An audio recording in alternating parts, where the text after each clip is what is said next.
Bienvenue dans ce nouveau décryptage. Aujourd'hui, on s'attaque à un sujet absolument fascinant et pour être honnête, assez déstabilisant. Imaginons une seconde une relation amoureuse où le partenaire s'avère être en réalité un véritable adversaire. L'objectif de notre analyse d'aujourd'hui, c'est de démasquer une dynamique toxique bien précise. Une dynamique où l'amour n'est au final qu'une couverture ultra sophistiquée pour un contrôle calculé au millimètre près. On va voir exactement comment ce jeu se met en place, totalement à l'insu de l'autre personne. Allez, on plonge directement là-dedans avec notre plan d'attaque pour décortiquer cette réalité psychologique qui peut être si désorientante. On va avancer en 5 grandes étapes. D'abord le champ de bataille caché, ensuite comment les qualités sont transformées en faiblesses, puis on passera aux tactiques de manipulation, au fameux carburant émotionnel, et on terminera par le plus important, à savoir comment reprendre le contrôle. Commençons tout de suite par notre première partie, le champ de bataille caché, où l'amour sert de parfaite couverture. Il faut vraiment s'arrêter une seconde sur cette citation parce qu'elle pose immédiatement les vrais enjeux. Le problème n'est jamais un malentendu, c'est une bataille avec un gagnant et un perdant. C'est un changement de paradigme total. Si on essaye de résoudre un conflit avec de la bonne volonté en pensant qu'il s'agit juste d'un problème de communication, eh bien la partie est déjà perdue.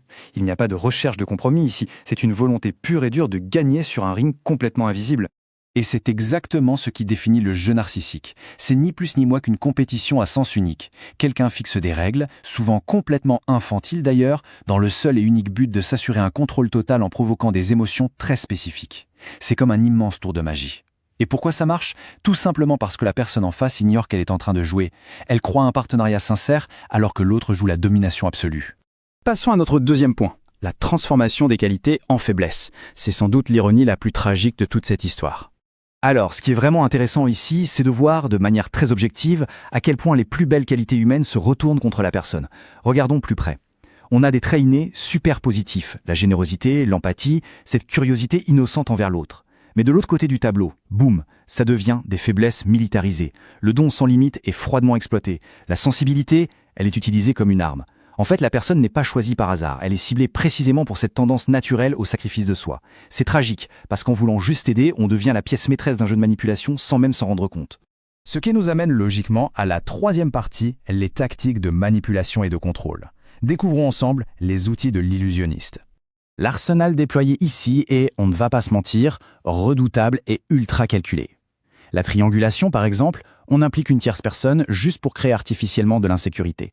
Ensuite, il y a ces fameuses disparitions ou le traitement silencieux, qui sont littéralement conçus pour déclencher la panique.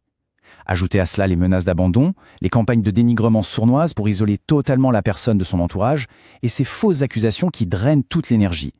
Le truc central à comprendre, c'est que le but de tout ça n'est absolument pas de résoudre un problème. Le vrai but, c'est de planter des graines de doute pour que le manipulateur reste, pour toujours, le centre absolu de l'attention.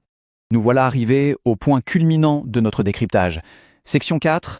Le carburant émotionnel du narcissique, le véritable mécanisme central qui fait tourner toute la machine. C'est une déclaration d'une puissance redoutable qu'il faut vraiment ancrer dans nos esprits. Toute réaction émotionnelle est une victoire. Le manipulateur ne cherche pas du tout à débattre d'une idée ou à trouver une solution. Il cherche uniquement la provocation. Chaque larme versée, chaque justification interminable, chaque mouvement de défense, c'est littéralement un point de plus en sa faveur. C'est ce qui lui prouve que ses actions ont un impact, et c'est la preuve concrète que le contrôle est toujours là. Mais heureusement, on peut en sortir. Voici notre 5e et dernière partie, reprendre le contrôle et arrêter le jeu, la défense ultime.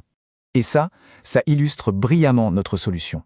Parce que la véritable puissance, ce n'est pas d'essayer de changer l'autre personne, c'est de modifier sa propre réponse. Regardons les réactions qui nourrissent la mécanique. Pleurer, se justifier, se défendre ardemment. Tout ça, c'est du carburant pur. À l'inverse, qu'est-ce qui met fin au jeu? L'indifférence, des limites extrêmement fermes et une stabilité émotionnelle en béton. En adoptant ces réponses, on affame tout simplement le manipulateur.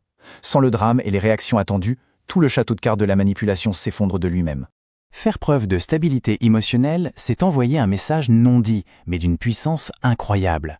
Je refuse d'être un joueur dans ton jeu. C'est une barrière infranchissable. En refusant de réagir par la peur, la colère ou la tristesse, la manipulation s'arrête net. Pourquoi? Tout simplement parce que le terrain de jeu est déserté. Il n'y a plus de prise. Pour terminer notre analyse aujourd'hui, voici une réflexion vraiment fondamentale à garder en tête. Où se trouve la ligne exacte de démarcation entre la gentillesse et le sacrifice de soi? Trouver cette limite précise, c'est littéralement la clé pour éviter de devenir le carburant d'une dynamique toxique, pour protéger sa propre paix intérieure et maintenir des relations qui soient authentiquement saines. C'est sur cette question cruciale que s'achève notre décryptage, une excellente piste de réflexion pour chacun d'entre nous.